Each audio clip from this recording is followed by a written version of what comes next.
cuando yo medio abro los ojos en la cárcel después de atravesar ese infierno, digo, acabo de vivir en 15 días los 2 capítulos de la vida colombiana que había dicho que no viviría. Es decir, el Señor tritura la vanidad. Y dice, el dueño de la vida no es usted, no son sus armas, no son sus fusiles, soy yo.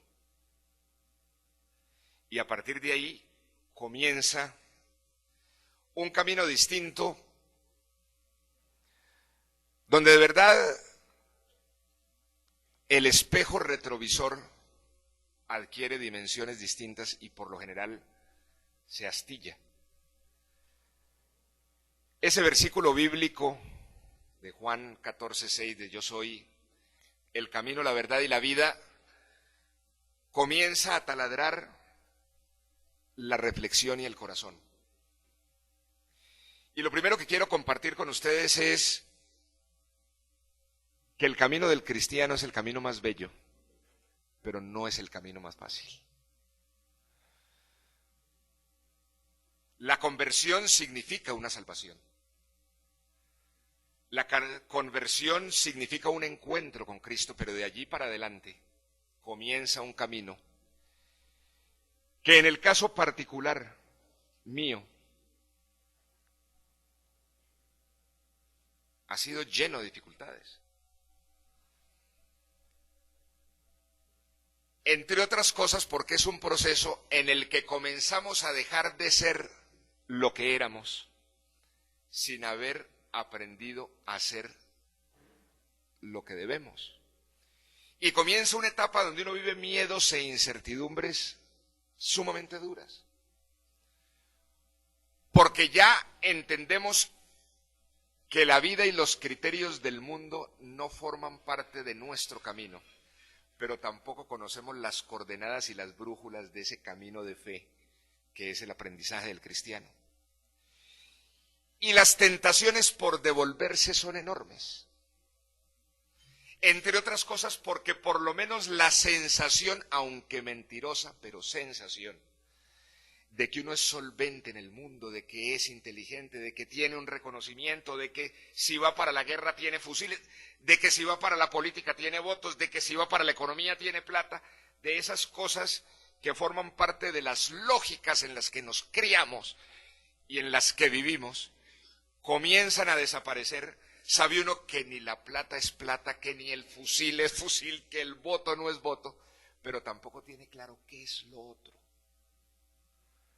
Y comienza uno a lo que podríamos denominar pasar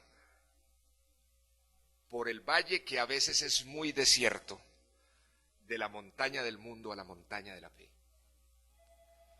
Por eso cuando Rafael me preguntaba cómo podríamos llamar esa charla del desayuno, yo le decía, hombre, de pronto llamémosla la conversión de la montaña, porque creo que el testimonio en alguna medida es pasar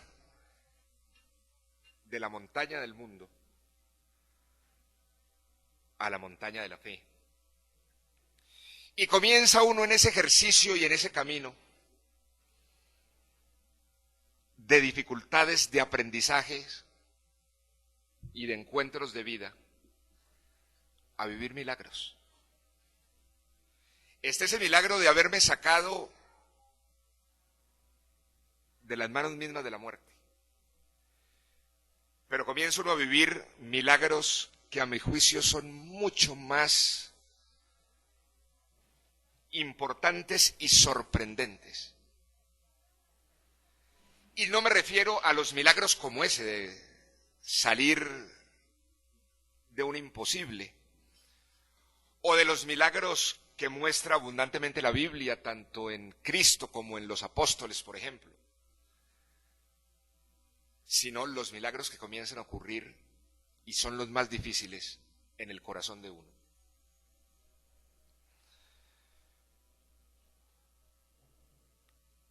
El cambiar el corazón de una persona ligada a la vida y a los criterios y a las lógicas del mundo, a mí me parece más imposible a veces que multiplicar panes y peces. Porque nada más terco que un ser humano, nada más difícil de transformar que un corazón, nada más difícil que mostrar en unos ojos llenos de escamas otra verdad y otra luz.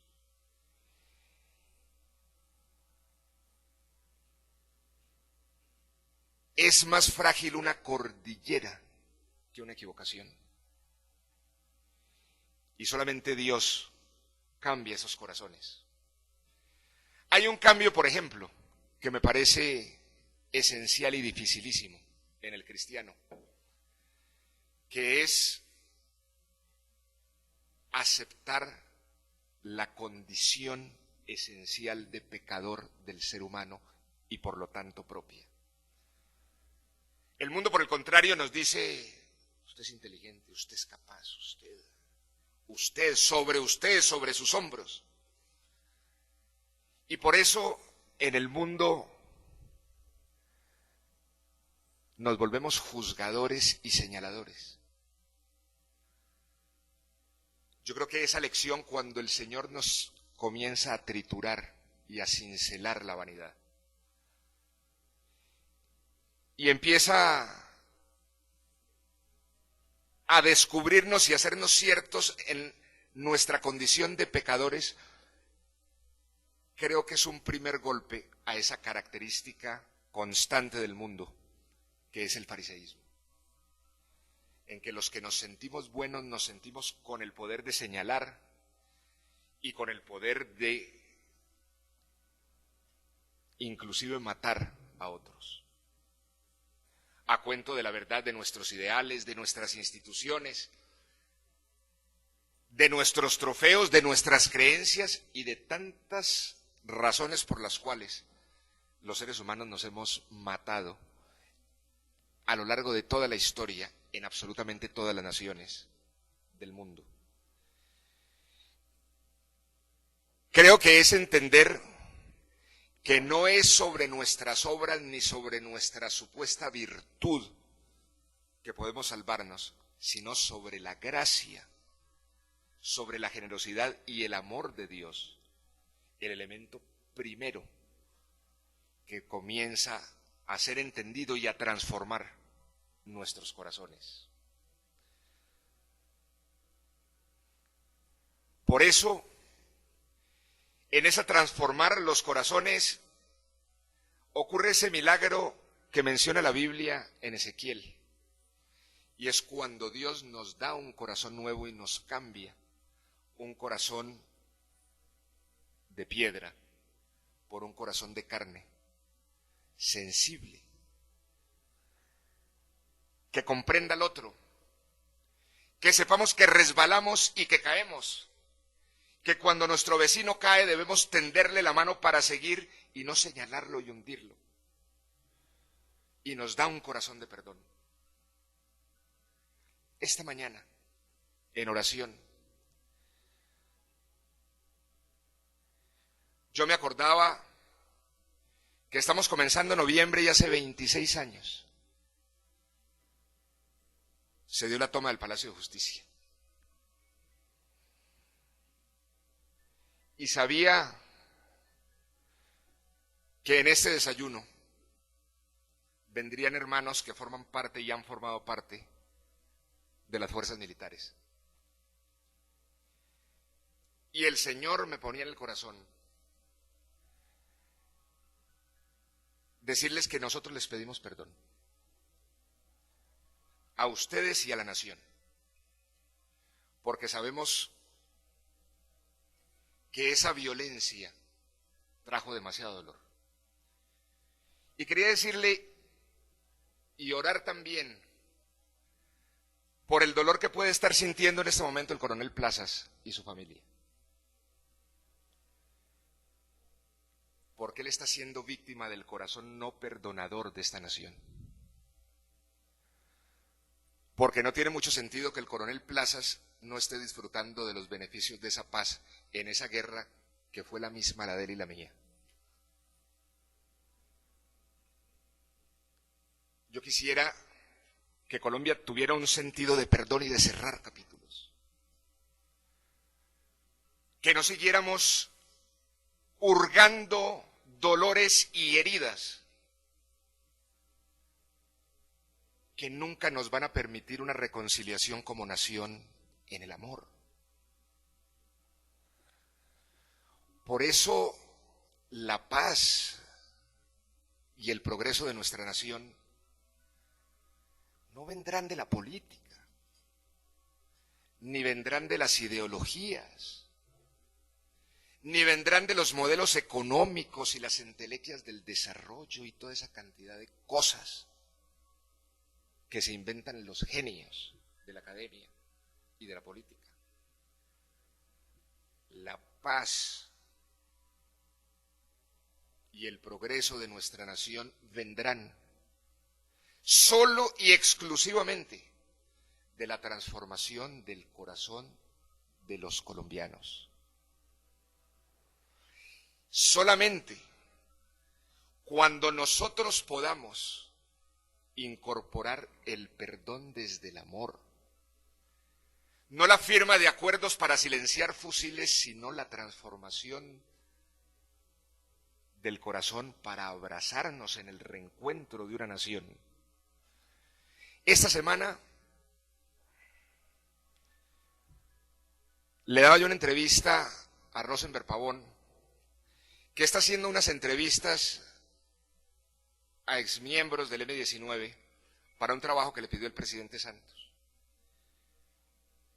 Me dijo que había entrevistado a Navarro, que había entrevistado a Vera Grave, había entrevistado a mi compañero y hoy mi hermano en Cristo y dirigente del M-19, Eduardo Chávez, que hoy está aquí con nosotros.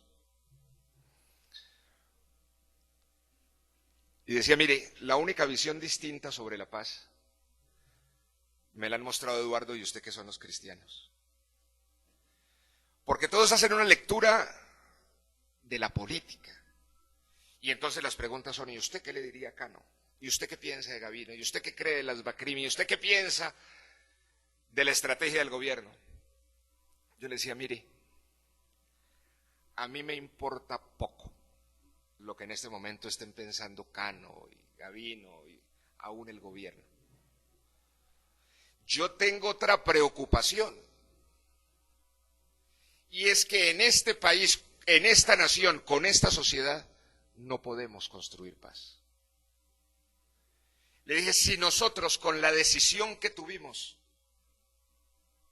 sincera y cierta de hacer la paz, hubiéramos aterrizado en este país de 21 años después, y no en el que hicimos, la paz no hubiera sido posible. En este país que venimos formando desde los medios de comunicación de escándalo en escándalo.